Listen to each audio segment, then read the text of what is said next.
말로만 보여드리면 또 재미없죠. 자, 이 마네킹 얼굴에 주근깨 기미를 한번 그려봤습니다. 얼마나 순식간에 밝아지는지 직접 써보도록 하겠습니다. 이번에 피코토닝보다 더 좋은 기기가 들어왔다고 제가 들어가지고. 맞아요. 야, 소문이 벌써 거기까지 났네요. 제가 지금 기기 두 개가 좀 많지 않아요. 그래가지고 또 피코토닝이랑 차이점을 소개해 주세요. 아, 좀 애매해요. 왜냐면 둘 다 피코인데 이 피코라는 거는 실제로는 얼마나 빠르게 샷을 쏘냐는 얘기고, 그 피코 토닝과 피코 슈어의 가장 큰 차이는 파장대입니다. 아예 좀 다른 레이저라고 보셔도 될 것 정도로 파장대가 차이가 나는데요. 우리가 흔히 피코 토닝이라고 얘기하는 파장대는 1064 파장대를 갖고 있고요. 피코 슈어는 75 나노미터 파장대입니다. 피코 슈어가 가진 75 파장대는 멜라닌 색소, 즉 검은색에 훨씬 더 정확하게 작용을 해가지고 파괴를 해줍니다. 자, 피코 슈어에는 또 특별한 장점이 있는데요. 바로 토닝 기능과 더불어서 타겟팅을 좀 더 정확하게 해서 깊은 색소 제거래, 그리고 진한 색소에 탁월한 줌패스 모드가 있고요. 피부결 개선에도 좋고 검은색 색소에도 좋은 피코 슈어 포커스 모드가 있습니다. 자, 처음에 사용해 볼 모드는 토닝 모드인데요. 토닝 모드는 다크서클, 기미, 그리고 일반적인 색소 침착 등 흐린 색소에 적합합니다. 자, 피코 슈어 포커스 모드는 이게 좀 더 강하게 들어가는 모드인데요. 비교적 강한 에너지를 사용해 가지고 잔주름, 노화 방지, 모공 축소, 흉터 제거 등의 탁월의 피부 재생을 유도하기까지 하는 시술입니다. 자, 포커스 모드를 보시면은 마치 이게 망사형처럼 우리가 모기장 보는 거 있죠. 창문을 열면 보이는 그 모기장 같은 그런 느낌이 나타나죠. 이 하나하나가 굉장히 균일한 강도로 들어갑니다. 보시면은 이 점점점점이 굉장히 하얀색이 똑같이 나타나죠. 같은 강도로 정확하게 쏘기 때문에 균일하게 우리 피부를 치료할 수 있다는 엄청난 장점이 있죠. 줌패스 모드는 좀 더 진한 색소에 적합한데요. 잡티나 흑자, 주근깨, 타투 제거 등 좀 더 명확하고 작으면서 깊은 색소를 정확히 타겟팅하여서 시술을 합니다. 토닝보다는 더 아픕니다.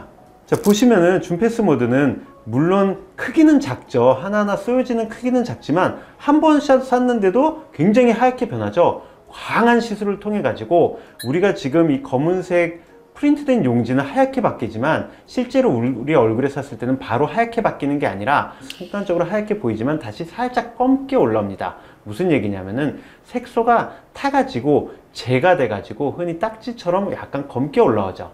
검게 올라온 색소들은 우리 몸에서 흡수가 되거나 또는 배출이 되면서 사라지게 됩니다. 그러면 그만큼의 색소가 우리 몸에서 없어지게 되는 거죠. 그래서 검은색에 반응을 하기 때문에 검은색이 진하면 진한 색소일수록 더 아픕니다. 자, 검은색에 반응을 한다고요? 맞아요. 그렇다 보니까 이 레이저들은 머리가 좋지가 않아 가지고 우리 피부 톤의 검은색이랑 색소의 검은색을 구분을 못해요.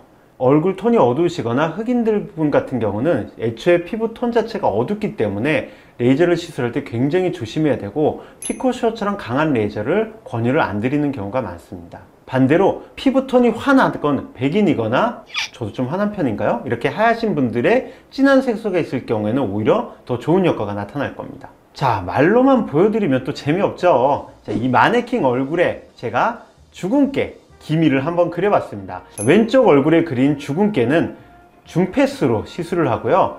오른쪽 얼굴에 그린 기미는 일반적인 피코 슈어 토닝 모드로 치료를 합니다. 자, 얼굴에 있는 잡티, 그 다음에 기미가 얼마나 순식간에 밝아지는지 직접 써보도록 하겠습니다. 물론 사람의 피부와는 다르고 또 곁에만 주근깨를 그려놓은 상태이기 때문에 여러분 피부에 적용했을 때 똑같은 효과가 나타나지는 않는다는 점 참고해 주시면 좋겠습니다.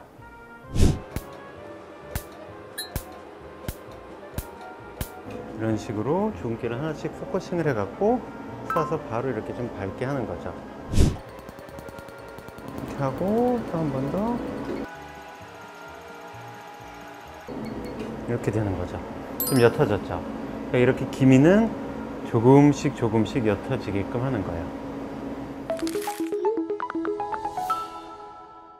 자, 어떻게 좀 만족스러우신가요? 물론 확실히 줌패스로 들어간 데가 훨씬 더 강력하게 나타나죠. 그렇다고 해서 우리가 기미 깔린 거를 줌패스로 치료하기가 좀 애매해요. 왜냐면 줌패스는 너무 강력하기 때문에 기미를 만드는 세포, 즉 멜라닌 색소를 만드는 세포조차 자극을 받아 가지고 멜라닌을 더 뿜어낼 수가 있어요. 제가 예전에 말씀드렸지만 기미는 요즘에 치료의 대상이라기보다는 관리의 대상으로 보시는 게 많습니다. 조금만 자극적인 시술이 들어가면은 더 진해질 수가 있어요. 그래서 강력했던 IPL도 요즘에는 기미 치료에 아예 금기 사항으로 들어가고 있는 게 바로 그 이유 때문입니다. 조금은 덜 밝아졌지만 안전하게 꾸준히 받으시다 보면은 조금씩 더 밝아져서 기미도 사라지겠죠? 모든 레이저 시술은 아무리 검은색에만 반응하고 색소에만 반응한다 하더라도 결국 레이저이기 때문에 피부가 좀 건조해질 수 있습니다. 그래서 치료 후에는 보습 꼭 해주시고요. 자외선 차단제 잘 발라주셔가지고 2차적으로 색소 침착 오는 것 막아주시는 게 좋습니다. 가끔씩 피코 토닝이나 피코 슈어 토닝 같은 걸 받으시게 되면은 굉장히 얇은 레이저가 쏘여지다 보니까 모공이 자극을 받아가지고 자기 할 일을 좀 까먹어요. 그래서 피지 분비가 원활하게 되질 않아서 마치 좁쌀 여드름처럼 올라오시는 분들이 있는데요. 대부분 한 2-3일 정도 지나면 사라지긴 합니다. 내가 시간이 지나도 사라지지가 않네 그러면은 레이저로 인한 좁쌀 여드름이 아니라 뭐 호르몬적인 변화라든지 날씨, 기후에 따라 또는 스트레스에 따른 변화일 수 있으니까 꼭 병원 와서 진료를 받으시길 부탁드립니다. 자, 보통 이렇게 시술을 하게 되면은 피코 슈어 토닝은 2주 간격으로 많이들 받으시고요. 그 다음에 줌패스랑 포커스 모드는 4주 정도의 텀을 두고 진행을 하고 있습니다. 어떠셨나요? 오늘 시술이 마음에 드셨다고 한다면 좋아요, 구독, 알림 설정 부탁드리고요. 저는 다음번에 더 재밌는 영상으로 찾아뵙겠습니다. 감사합니다. 모두 예뻐지실 겁니다.